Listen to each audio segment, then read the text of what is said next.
அதிகாரம் 22 இறைவசனங்கள் 14, அதிகாரம் 23 இறைவசனங்கள் 56 வரைய. நேரம் ஆனதும் இயேசு திருத்தூதரோடு பந்தியில் அமர்ந்தார். அப்போது அவர் அவர்களை நோக்கி, நாம் துன்பங்கள் படும் முன் உங்களோடு இந்த பாஸ்கா விருந்தை உண்பதற்கு மிக மிக ஆவலாயிருந்தேன்.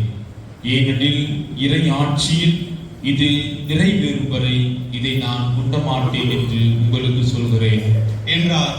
பின்பு அவர் கிண்ணத்தை எடுத்து கடவுளுக்கு நன்றி செலுத்தி அவர்களிடம், இதை பெற்று உங்களுக்குள்ளே பகிர்ந்து கொள்ளுங்கள்.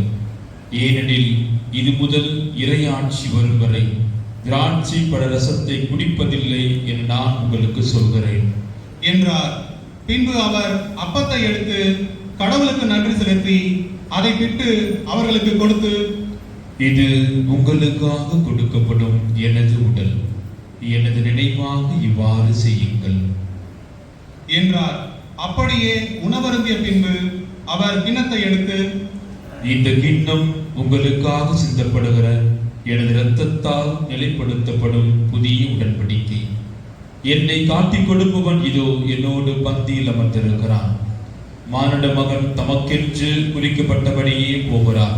ஆனால் ஐயோ அவரை காட்டிக் கொடுக்கிறவனுக்கு கேடு என்றார்.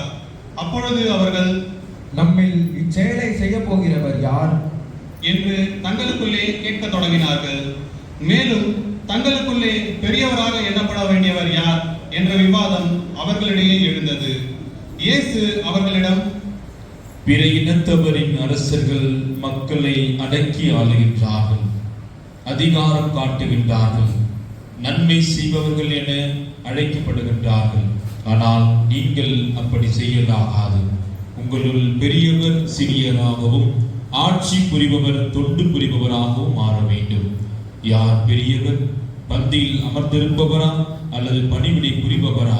பந்தியில் அமர்ந்திருப்பவர் அல்ல, நான் உங்கள் நடுவே பணிவிடை புரிபவனாக இருக்கிறேன். நான் சோதிக்கப்படும் போது என்னோடு இருந்தவர்கள் நீங்களே. என் தந்தை எனக்கு ஆட்சி உரிமை கொடுத்திருப்பது போல நானும் உங்களுக்கு கொடுக்கிறேன். ஆகவே என் ஆட்சி வரும்போது நீங்கள் என்னோடு பந்தியில் அமர்ந்து உண்டு குடிப்பீர்கள். இஸ்ராயலின் 12 குலத்தவருக்கும் தீர்ப்பு வழங்க அரியணையில் அமர்வீர்கள்.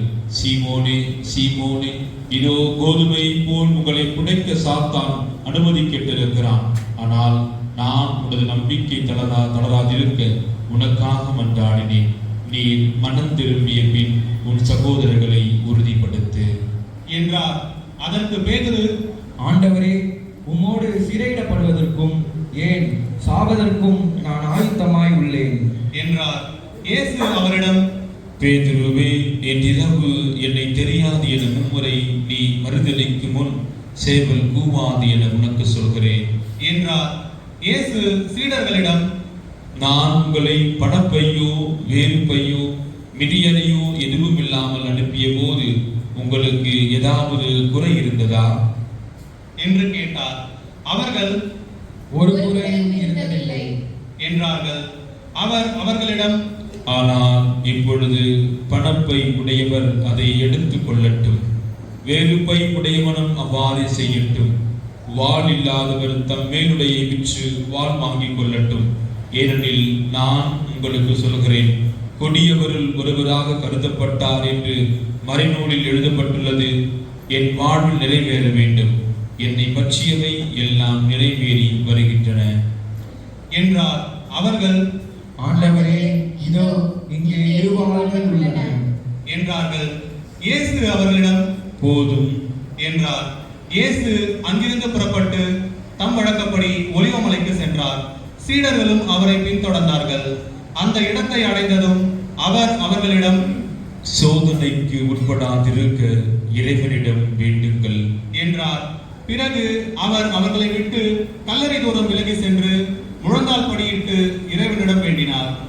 தந்தையே, உமக்கு விருப்பமானால் இத்துன்ப கிண்ணத்தை என்னிடமிருந்து அகற்றும். ஆனாலும் என் விருப்பப்படி அல்ல, உம் விருப்பப்படியே நிகழட்டும் என்று கூறினார். அப்போது விண்ணகத்திலிருந்து ஒரு தூதர் அவருக்கு தோன்றி அவரை வலுப்படுத்தினார். அவரோ மிகுந்த வேதனைக்குள்ளாகவே உருக்கமாய் இறைவனிடம் வேண்டிக் கொண்டிருந்தார். அந்த வியர்வை பெரும் இரத்த துளிகளைப் போல தரையில் விழுந்தது. அவர் இறைவேண்டலை முடித்துவிட்டு எழுந்து சீடர்களிடம் வந்தபோது அவர்கள் துயரத்தால் சோர்வுற்று தூங்கிக் கொண்டிருப்பதை கண்டார். அவர்களிடம்,